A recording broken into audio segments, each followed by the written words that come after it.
पुरुष होते. त्यांचा जन्म 12 जानेवारी 1863 या रोजी कोलकाता येथे झाला. त्यांच्या वडिलांचे नाव विश्वनाथ दत्त असे होते. त्यांच्या आईचे नाव विश्वेश्वर देवी असे होते. त्यांनी लहानपणापासूनच खूप वाचनाची आवड होती. त्यांनी खूप कमी वेळात शहर आणि वर त्याचा अभ्यास करत त्यांची भारतासाठी व विश्वासाठी अतुल्य कार्य योगदान आहे.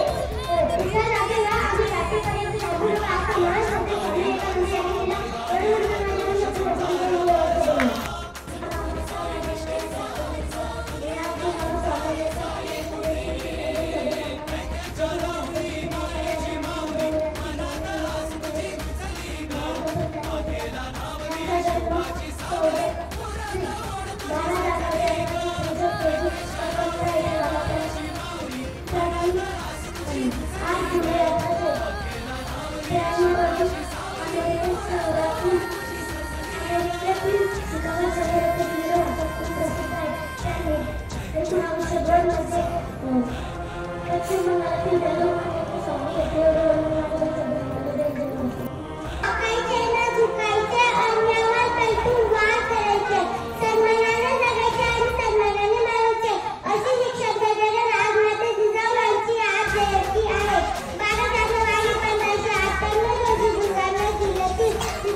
जनतेचा पाठ तुझ ममतेचा हात होता जनतेचा पाठ दुःखास भरवे तू गास दुःखास भरवे तू गास आहे माऊली तू खास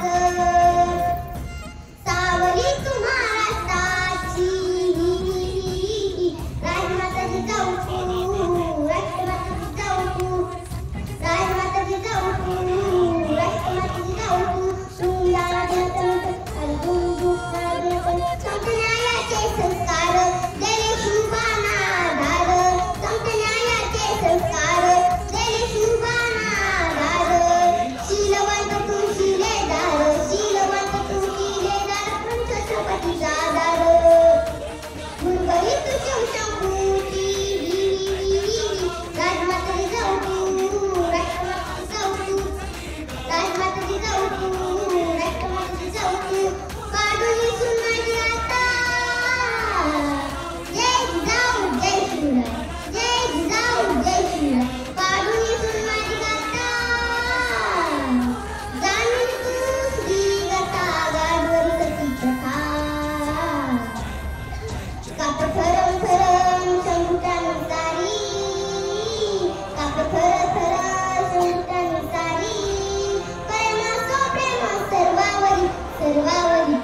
शब्द सांगणार आहे ते तुम्ही शांत चित्ताने ऐकावे ही माझी नम्र विनंती. आज 12 जानेवारी म्हणजेच राजमातेचा जो यांचा जन्म, त्यांना माझा मानाचा मुसरा. राजमातेचा जो 12 जानेवारी 1598 रोजी बुलढाणा जिल्ह्यातील सिंदखेड राजा या गावी झाला व त्यांच्या वडिलांचे नाव लखुजीराव जाधव व त्यांच्या आईचे नाव माळसाबाई होते. अशा या आदर्श जिजाऊंचे 17 जून 1674 साली निधन झाले. एवढे बोलून मी माझे दोन शब्द संपवते. जय जिजाऊ, जय शिवराय. माझे नाव वैष्णवी आहे. आज मी तुम्हाला राजमाता जिजाऊ यांच्याबद्दल काही 2 शब्द सांगणार आहे. ते तुम्ही शांत चित्ताने ऐकावे अशी माझी नम्र विनंती. ना वाकायचे ना दुखायचे, अन्यायावर बैठून वाद करायचे, सन्मानाने जगायचे आणि सन्मानानेच मारायचे अशी शिकवण देणाऱ्या राजमाता जिजाऊ आज यांची जयंती आहे. 12 जानेवारी 1598 रोजी बुलढाणा जिल्ह्यातील सिंदखेड राजा येथे यांचा जन्म झाला. जिजाबाईंच्या वडिलांचे नाव लखुजीराव जाधव व आईचे नाव माळसाबाईंचे होते. शहाजीराजे भोसले यांच्याशी जिजाबाईंचा विवाह झाला. जाधव व भोसले या दोन्ही घराण्याची पराक्रमाची परंपरा जिजाबाईंच्या ठायी होती. दैतेवर होणारा अन्याय अत्याचार यामुळे जिजाबाईंना नेहमी वाटते की आपल्या लोकांचे राज्य म्हणजे स्वराज्य असायला हवे. सुंदर स्वराज्याचे तेजस्वी स्वप्न जिजाऊंनी पाहिले होते. त्यांनी पुत्र शृंगाराला लहानपणापासून शौर्याच्या पराक्रमाच्या कथा सांगून घडवल्या. जिजाऊंच्या प्रेरणेतून शिवरायांनी अनेक लढाई जिंकल्या व महाराष्ट्राच्या मागे स्वराज्याचे भव्य विषय उभारले. जिजाऊंनी दिलेल्या संस्कार व शिक्षणामुळे